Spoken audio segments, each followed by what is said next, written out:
Mr. Brown lives in a fancy house on an island. He wouldn't take us there. James came from the poorest part of Augusta, Georgia. Can you believe that some of the stars adored by millions once lived in crumbling homes filled with roaches and rats? That one diva even had to fix her own roof in the middle of a storm? Was it their choice, or are there hidden tragedies the world never knew? All the answers are in today's video. Join us as we uncover the stories of 21 black icons who lived in some of the most run-down homes imaginable. 1. Diana Ross. The goddess of Motown and the cockroach-infested apartment, Diana Ross, born in 1944 in Detroit, was the lead vocalist of the Supremes and famously known as the Goddess of Motown. Throughout the 1960s, she and the group dominated the charts and became a symbol of the American dream. In early 1970, when she announced her departure to pursue a solo career, the entire nation seemed to hold its breath, waiting for a new legend to be born. But behind the glittering fabrics and confident smile, there was a harsh reality. The solo career Diana dreamed of didn't open the door to freedom, but instead locked her into a contract where every penny she earned flowed back into Motown's pockets. After all the tours and non-stop promotional gigs, her bank account remained empty. Then, in March 1971, in the late winter chill of Detroit, Diana Ross pulled her old suitcase into a small apartment in the Brewster Douglas Projects, the very place she grew up. Before her stood the apartment with cracked walls, rotting wooden floors, malfunctioning heaters, and flickering light bulbs. Every night, the sound of rats scurrying behind the walls kept her awake. Roaches crawled from the kitchen cracks, lurking under the sink. The ceiling was stained, water dripping coldly onto an old bucket she'd placed in the middle of the living room. One time, while taking out the trash, she ran into a neighbor. He stopped dead in his tracks, wide-eyed, and asked, "You are Diana Ross?" In moments like that, she just wanted to run and hide in embarrassment. Diana Ross lived quietly in a leaky apartment, wrapping herself in a scarf each night beside an old gas stove, tears falling silently. One night, on the verge of collapse, she reached for a crumpled piece of paper and wrote, "Ain't no mountain high enough." That song didn't just save her, it brought her name back to the top. In 1983, in the middle of a storm at Central Park, over 800,000 people stood in the rain to witness her rebirth. Powerful, radiant, and utterly unstoppable. 2. Richard Pryor, the comedy icon and the house that almost burned his life away. Richard Pryor is regarded as one of the greatest comedy icons in America, the man who turned pain into laughter, rising to the pinnacle of fame under the spotlight and Hollywood's glitter. But by the late 1970s, he suddenly disappeared, leaving America in confusion, wondering, where did Richard Pryor go? The king of stand-up vanished without any press releases, retreating into a small old house in Peoria, Illinois, the very place where he had grown up amidst alcohol, drugs, and loneliness. The house was no different from the past: peeling paint, creaky wooden floors, windows taped shut to keep out the cold wind. Inside the house, there was no laughter, no applause, only long, cold nights where Richard would curl up in a blanket, staring blankly at the ceiling as if trying to escape his own memories. His sister recalls nights when the electricity was cut off and the two of them sat in the dark. Richard still held his pen in his hand, but for hours he couldn't write a single word. The house was empty, both literally and figuratively. He refused calls from movie studios, from friends, and barely spoke to anyone. He lived simply, eating little, sleeping fitfully, drinking, and crying quietly, as if afraid to reveal the weakness hidden within. By June 1980, in a state of panic fueled by addiction and hallucinations, Richard Pryor set himself on fire using alcohol. America was stunned. Everyone thought it was the end. But miraculously, he survived. When he was discharged from the hospital, he said only one thing: "I'm not afraid anymore." And from that moment on, Richard truly began to live. He no longer performed to hide, but to confront. In 1982, he returned to the stage with Live on the Sunset Strip, slower, more subdued, but heartbreakingly honest. His laughter was no longer a mask, but the echo of a man who had stared death in the face.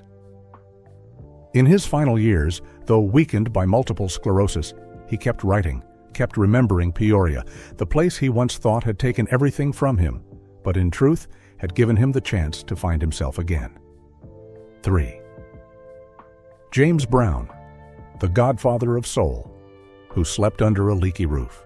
James Brown, the godfather of soul, shook the nation with his fiery vocals and explosive dance moves. He became an irreplaceable symbol of the 1960s music scene. However, few know that when the lights dimmed and the music stopped, this larger-than-life figure returned to a small, dilapidated house in Augusta, Georgia, where everything stood in stark contrast to the fame he wore. In the 1960s, as hits like "Papa's Got a Brand New Bag" and "I Got You, I Feel Good" dominated the charts, James Brown lived in an old wooden house with peeling paint, a broken heating system, and mice scurrying through the walls at night. The kitchen smelled of mildew and the roof leaked every time it rained. The reason he never fixed these issues wasn't due to a lack of money. It was because every dollar he earned was poured back into his music, his band, dancers, recordings, and the young artists he wanted to support. He once said, "The audience has to see the best, and as for me, I'll make do with whatever." That old house had seen James Brown collapse from exhaustion, scream in loneliness, and play piano past midnight with trembling hands but eyes burning with determination. He lived as if racing against his own shadow. Behind the worn-out door was a genius quietly sacrificing everything for his passion, never once complaining. Music was the only voice he chose to tell his story. In time, he became a legend, honored in the Rock and Roll Hall of Fame, inspiring artists like Michael Jackson and Prince. But that old house still stands, a reminder that legends aren't born from glory.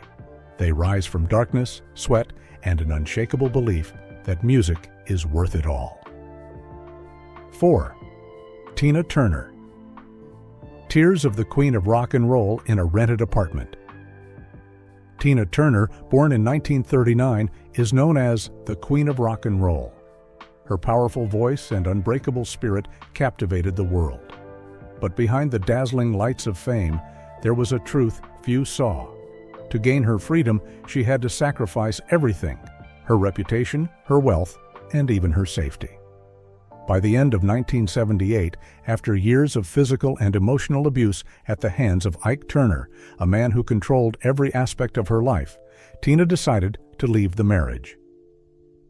In the divorce proceedings, she didn't ask for the house, money, or royalties. She only requested one thing: to keep the name Tina Turner, the name she had fought for, sacrificing youth and blood to build.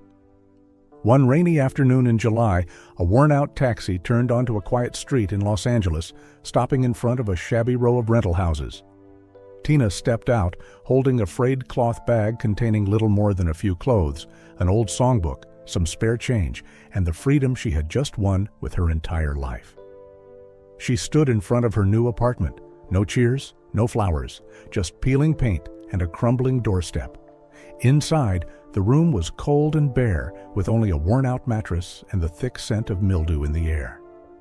Tina sat down, head in her trembling hands. The tears that fell weren't from regret, but from sheer exhaustion after years of fear and control. Starting from almost nothing, she took every small gig she could, singing wherever there was a mic and someone to listen.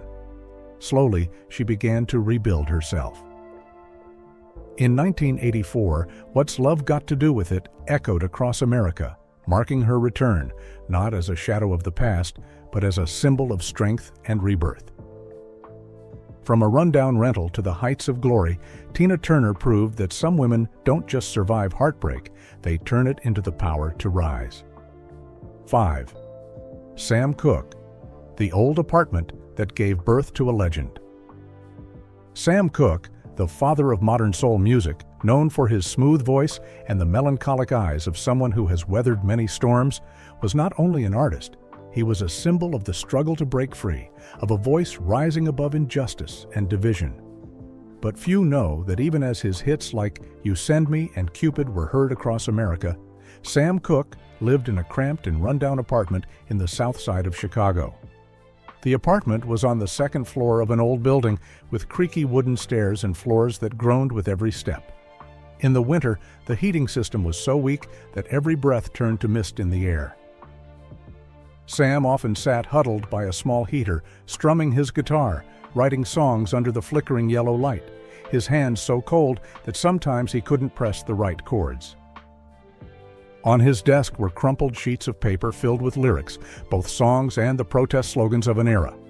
For Sam, music wasn't just for entertainment. It was testimony, a weapon, a hope. Many people asked why Sam didn't move to a better place. But for him, money wasn't for comfort. It was to build his own record label, support black artists, and stand behind the civil rights movement he believed in deeply. He once said, "I don't need a mansion to write songs that will change the world." At night, in the cold wind and cracked walls, Sam still sat at his piano. And then, in 1964, A Change Is Gonna Come was born. Sam Cooke died young, at 33, in a controversial death. But that dilapidated apartment in Chicago became the birthplace of timeless melodies. And he, the artist who chose simplicity for the sake of his music, will forever be the soul of an era that could not sleep. 6. Otis Redding, the soul of the South in a dilapidated wooden house. Otis Redding, the voice that made millions of hearts race with songs like Try a Little Tenderness and These Arms of Mine, had reached the peak of his career by the 1960s as one of the biggest names in soul music. Yet, while the spotlight shone brightly on his large frame and raw, soulful voice, Otis lived a humble, quiet life in a rundown wooden house in Macon, Georgia. The house was hidden behind trees off a dusty dirt road. The roof was leaking, and during the rainy season, water dripped through the ceiling. At night, the wind howled through the cracks in the walls, and the floors creaked with every movement. There was no heating or air conditioning, just a loose fan and a small radio on a crooked wooden table, where he would listen to Marvin Gaye and Ray Charles late into the night. One rainy night in 1966, while recording in his living room, a rotted piece of ceiling collapsed, nearly hitting his guitar. Otis Redding just laughed, placed a pot to catch the water, and kept on singing. It wasn't unusual. From mopping up rain in the middle of the night to mice falling from the ceiling, Otis never stopped writing music. Instead of spending on comfort, he poured everything he earned into building a recording studio for young black artists, a place where talent could finally be heard. On December 10, 1967, just 3 days after recording Sittin' on the Dock of the Bay, Otis died in a plane crash at the age of 26. He never got to hear the song play on the radio, the first soul track in history to hit number 1 on the Billboard chart, 7. Aretha Franklin, the Queen of Soul. Among moldy walls, Aretha Franklin, the immortal voice behind Respect and Natural Woman, is a symbol of strength and feminism in American music. But few know that in the mid-1970s, during a time when her once glorious fame began to fade, she had to endure days of suffocating uncertainty. In 1976, after her second divorce and a series of financial setbacks, Aretha moved into an old rented apartment in the west side of Detroit. The 2-room apartment had cracked plaster walls, and moisture clung to every corner. The heating system was broken, and that winter was freezing. She had to stuff old clothes into the cracks of the door to block out the wind. The dim light from a flickering bulb barely illuminated the space. Some nights, Aretha would lie on an old torn sofa, wrapped in a worn woolen blanket, staring at the water-stained ceiling, wondering if the spotlight would ever shine on her again. One evening, during a power outage in the bitter cold, she lit candles and sat by her old piano. From that dark place, Aretha began to piece herself together, one song at a time, one memory at a time. Then, as if fate had written the script, the 1980s saw her return with the album Jump to It, a Grammy nomination, and an unexpected revival. From a damp old apartment in Detroit to performing at Barack Obama's presidential inauguration, Aretha's journey wasn't just that of a diva. It was a testament to those who believed she had reached her end. 8. Betty Wright, the Soul Flame. Burning in a Powerless City. Betty Wright, born in 1953 in Miami, shook America with just one line from Clean Up Woman. But by the late 1990s, as new music trends took over, her spotlight faded.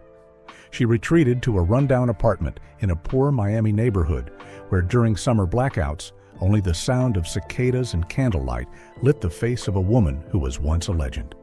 Surprisingly, it wasn't a record label that brought her back. It was the neighborhood kids. They knocked on her door, asking her to teach them how to sing. In that damp little home, a vocal class was born. There was no piano, only an old guitar and an unshakable belief. That music is what remains when everything else is gone. Betty Wright passed away in 2020, and that old apartment is gone too. But the memory of the woman who sang like she was standing on the Grammy stage lives on in her students, now among the leading black artists in America. 9. Syl Johnson, Echoes from the Forgotten House. Born in 1936 in Mississippi and raised in Chicago, Syl Johnson isn't a name everyone knows, but his music echoes everywhere. Riffs from Different Strokes, Is It Because I'm Black? Were sampled by Kanye West, Wu-Tang Clan, Jay-Z, and hundreds of other hip-hop artists. But when those sounds blared from radios, Johnson sat alone in his impoverished home on the south side of Chicago. Throughout his career, he never received the royalties he deserved. His recordings were sampled without permission, and his name was always left behind. Still, he didn't move away, didn't sue immediately. He sat in that house, an attic with tin roofing, floors warped from moisture, and listened to his own music playing from an old radio. The biggest blow came on a winter morning in 2002 when Syl Johnson opened a music magazine praising the foundations of modern hip-hop.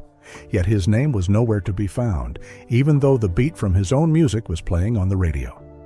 That day, he skipped his meals and sat in silence until nightfall. No longer willing to stay quiet, Johnson filed a lawsuit. The legal battle lasted a decade, and he won. Before his passing in 2022, he was honored once more. His albums were reissued, and artists who had sampled his work came forward to apologize and pay tribute. Even after justice was served, he chose to remain in the same old house, the place that had witnessed both the pain of being forgotten and the quiet strength it took to be remembered. 10. Clarence Carter, Melodies in the Dark. Clarence Carter, a soul icon of the American South, was one of the few blind artists to rise to stardom. But from the 1970s to the early 90s, he lived quietly in a rundown apartment in Montgomery.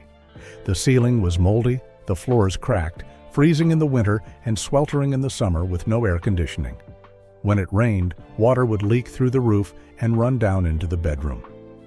One stormy night in 1985, the power went out.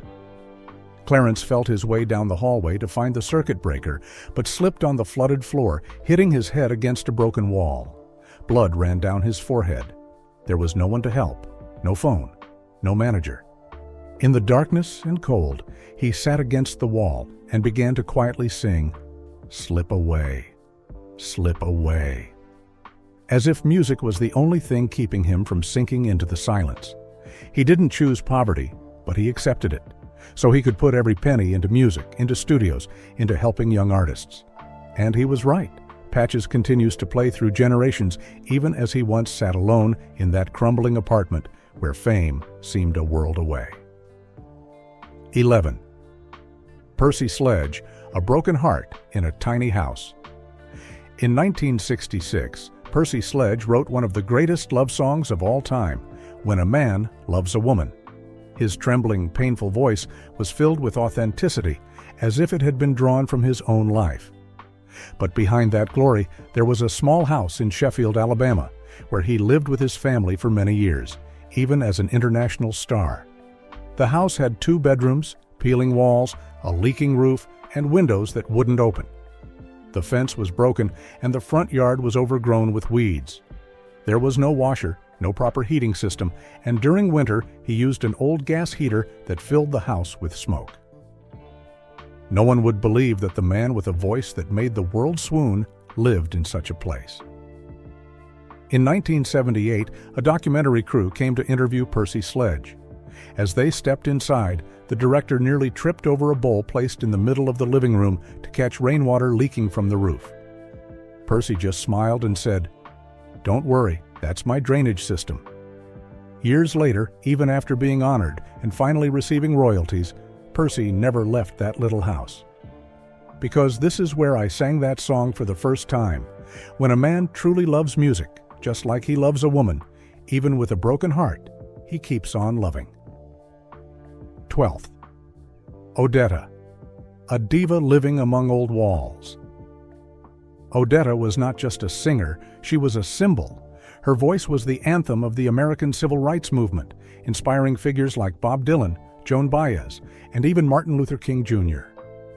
In the 1960s, amid the gunfire and turmoil of America, Odetta's voice rang out as a firm lullaby, gentle but never yielding. But behind the applause, behind the lights of Carnegie Hall or the White House, she returned to a small third-floor apartment in an old building in Harlem.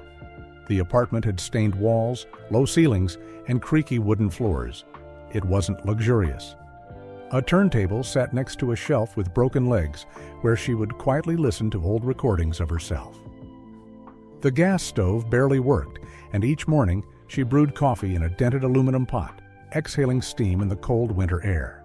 In 1985, a producer visited her home expecting to find a diva in a velvet robe and a grand fireplace. Instead, Odetta opened the door wearing a worn sweater, her silver hair slightly messy, and greeted them with a gentle smile. Throughout her life, Odetta chose simplicity, just like the message in her music. Until her passing, she continued living in Harlem, the very place she had protested, where she had sung for justice. That old apartment wasn't just a home, it was a base, a stronghold, for a woman whose voice was like a spear. 13. Millie Jackson, the secret behind the curtain. Millie Jackson was the queen of bold monologues, unafraid to speak about love, desire, and pain. She made waves on the soul and funk scene during the 70s and 80s. But behind the curtain, there was another woman. When the velvet drapes closed, Millie returned to a 3-bedroom apartment in a modest area of Georgia. No swimming pool, no butler, no shiny revolving doors. It was filled with second-hand sofas, crooked pictures, and an old TV that only worked if you tapped it gently. One evening in 1982, after returning from a European tour, her neighbors saw her carrying a trash bag while wearing a long old coat and house slippers. Despite having just received a 5-figure paycheck, she still bought discounted groceries and counted out every coin to pay the electricity bill. Millie Jackson was a symbol, not only because she dared to say what women hadn't said before, but because she knew how to stay grounded amidst the whirlwind of fame. That simple house in Georgia turned out to be the fortress of an unyielding personality. 14. Jimmy Smith. The empty house with only an organ. Jimmy Smith, the master of the Hammond B3 organ, who turned the instrument into an electronic jazz whirlwind, is an essential figure in any American music map. But in his final years, he withdrew to live in a small wooden cabin in the Arizona wilderness, isolated from everything. It was a house with 3 no's: no stable electricity, no running water, no phone signal. Only the winds of sand blowing around the metal roof, a few creaky doors, and a solitary organ, which still lit up when powered by a generator every time he wanted to play a few notes at sunset. In 1997, a fan traveled all the way to the Arizona desert, carrying an old vinyl record with the faint inscription, "Back at the Chicken Shack." Jimmy Smith opened the wooden cabin door wearing a silver robe, his silver hair lightly tousled by the desert wind. Inside, the room was completely bare, just the dusty Hammond organ, a few cans of beans, and a dim oil lamp swaying quietly with the breeze.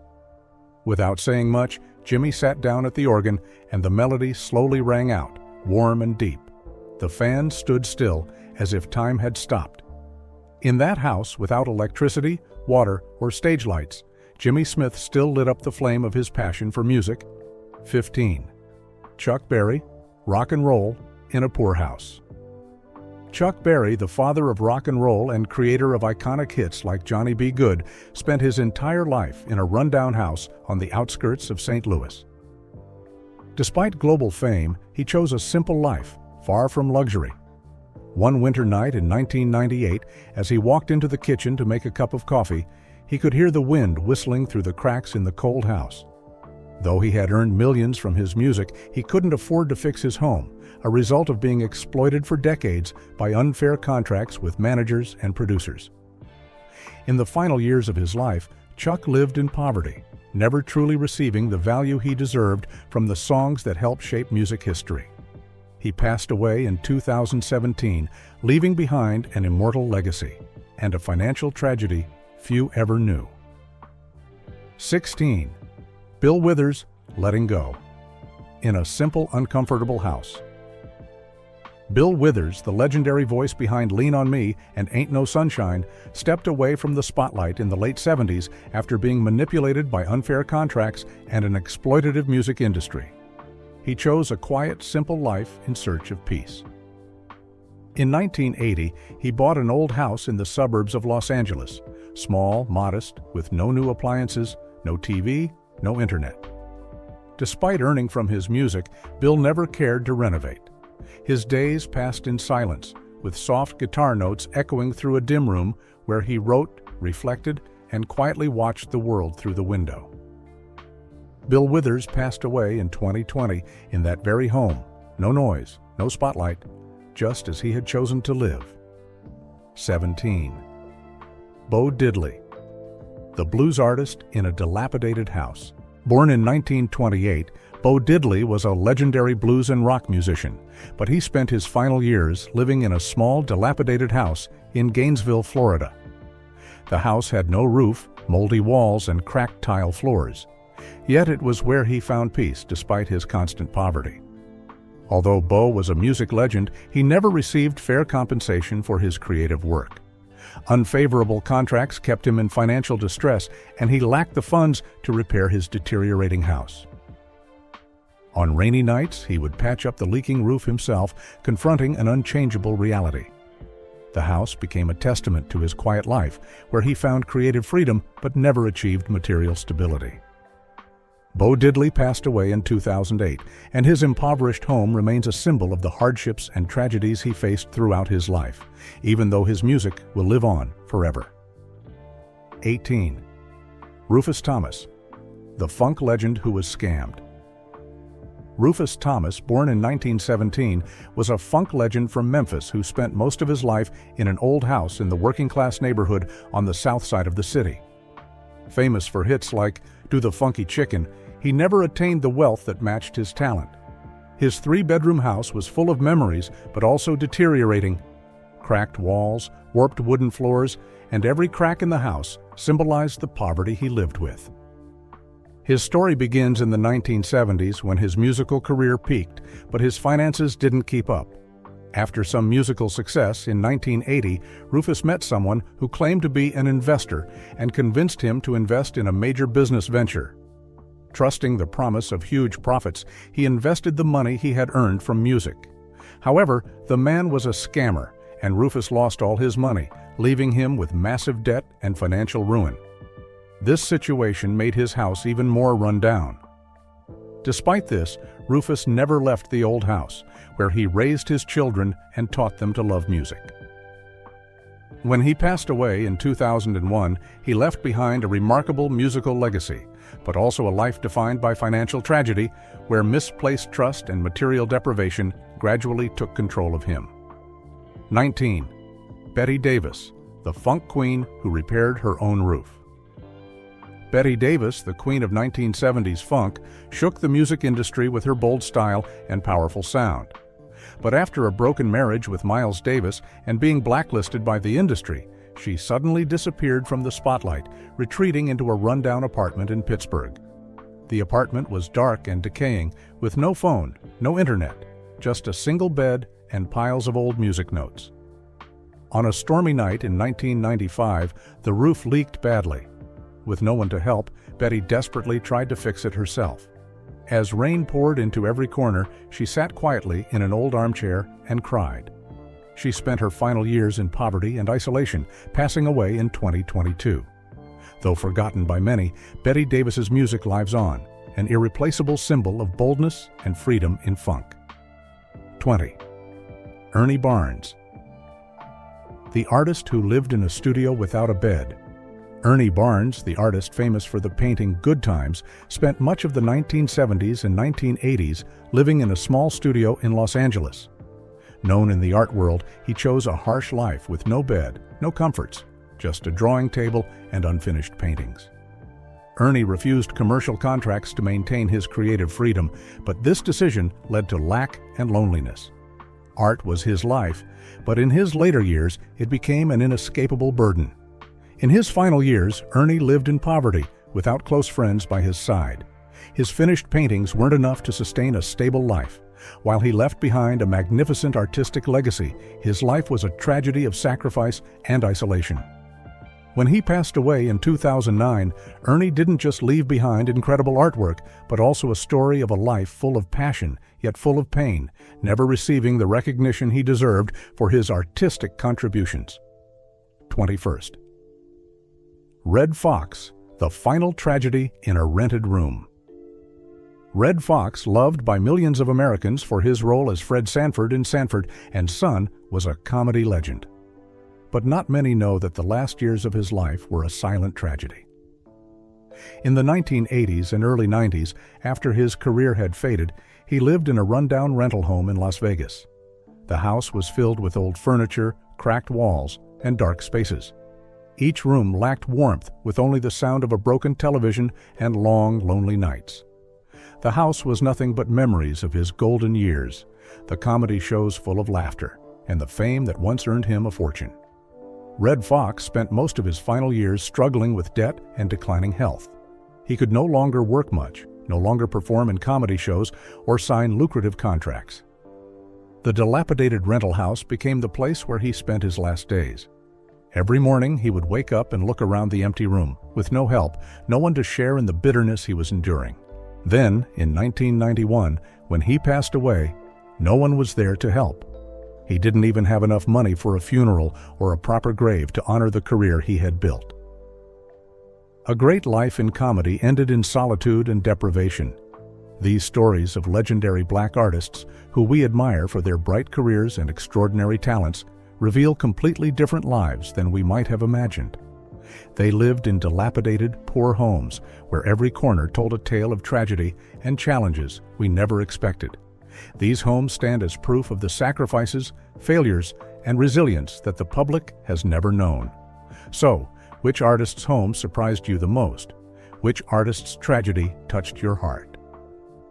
Don't forget to share and leave your thoughts in the comments, and join us as we continue to explore more fascinating stories in our next video.